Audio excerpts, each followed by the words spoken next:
Hey guys, welcome back to the Film Geek. And this week we're going to be focusing on big budget films that completely flopped at the box office, but are still pretty good movies. I'm not going to do those angry videos where I talk about movies that bombed at the box office because they were crap, but I'm going to talk about movies that bombed at the box office and are actually pretty good movies that you should check out. So today I'm talking about the 2015 film Tomorrowland, starring George Clooney and Britt Robertson.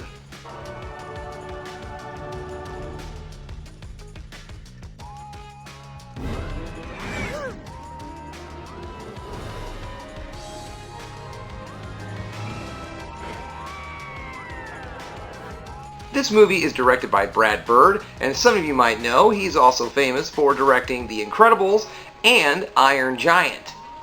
So what is Tomorrowland about? Alright, well, Tomorrowland focuses on a young lady played by Britt Robertson. So she seeked out to help Tomorrowland in some way, shape, or form. We don't really know, and that's part of the mystery. That's where George Clooney comes in. All roads lead to George Clooney, who plays a character who used to live in Tomorrowland, but because of some poor choices was kicked out of Tomorrowland. So she needs to use him to help her get back into the city so that she can help solve whatever this problem is. This film had a budget of $190 million, and it only grossed $93.4 million. Okay, so yes, $94 million does sound like a lot, and that is what the movie grossed. So that's how much it made after everybody was paid off, blah, blah, blah, blah, blah, $94 million. That's not the kind of return you want on a movie that you spent $190 million to make. What do I feel really hurt this movie? Well, first off, critics really didn't know what to make of it. It's sitting at a 50% on Rotten Tomato right now and a 49% for viewers. I really think this movie is a lot better than the critics really give it credit for. It's a family film, it's a PG movie, but in a world of really crappy PG family movies, this one really stands out in the crowd because it's good. I mean, this isn't just one of those movies that you're like, yeah, you know, I tolerate it so I can watch, I tolerate it and I watch it with my kids. No, it's not one of those movies. This is a PG movie that you're going to sit down as a grown adult and you're going to enjoy. I do. I know a lot of people who do. It's a good movie. Things I really like about this movie, well, it really has a great little sense of wonderment in it. It kind of has a National Treasure vibe to it where they're getting clues and trying to find out, what's going on and how to get to the city. The villains are actually a lot of fun. The main villain is played by Hugh Laurie, and then he has these minions, these robot minions called the Secret Service, and they're always like really smiley. They're kind of like a little bit on the creepy side. They're like if the guys from the Matrix were smiling and not all broody at all. It's really strange, let me tell you. But I like it. I thought it was a nice little add-on. It's got a great little mystery story to it. There's a good amount of action to keep you interested. The pacing in this movie is just fine. The acting is another thing that I want to point out. It is really good. All of the actors in this film do a great job. Now, what are my final thoughts on this film? Easy. Check it out. This movie is currently streaming on Disney Plus, which I know you got Disney Plus. Freaking Hamilton's on Disney Plus, so for Christ's sakes, I know you have Disney Plus. Check it out. Give it a watch. Maybe if it gets enough views on Disney Plus, maybe, I'm not saying sequel, but a Disney Plus movie might happen. I mean, it'd be kind of cool. And there could have been a really great franchise out of this. It was a completely original script. Yes, it's based off of a part of Disney World, Disneyland.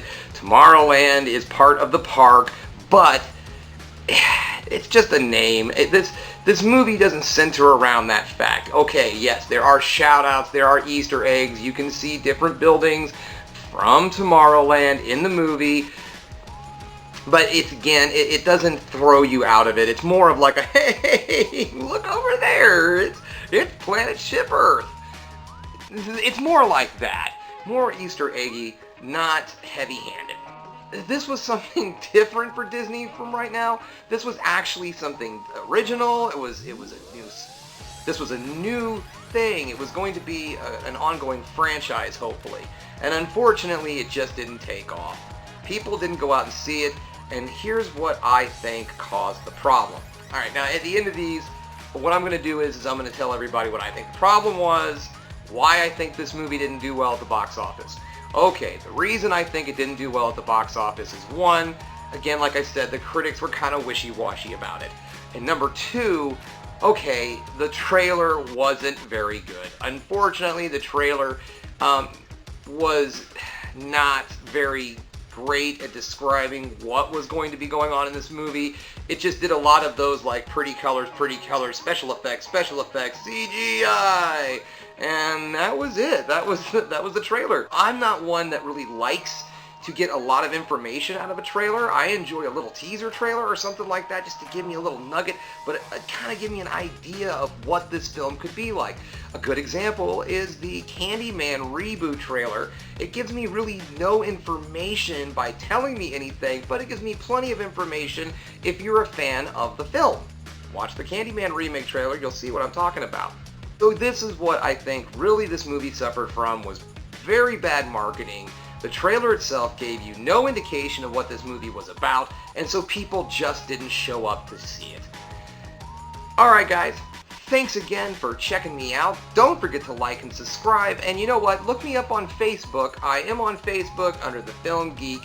Check me out, like my page, you'll get notifications of when I put up new videos. Or, of course, like and subscribe, hit the bell for notifications of when I put these videos up. And like I always say, everybody, keep watching movies, folks, because you know I'm gonna.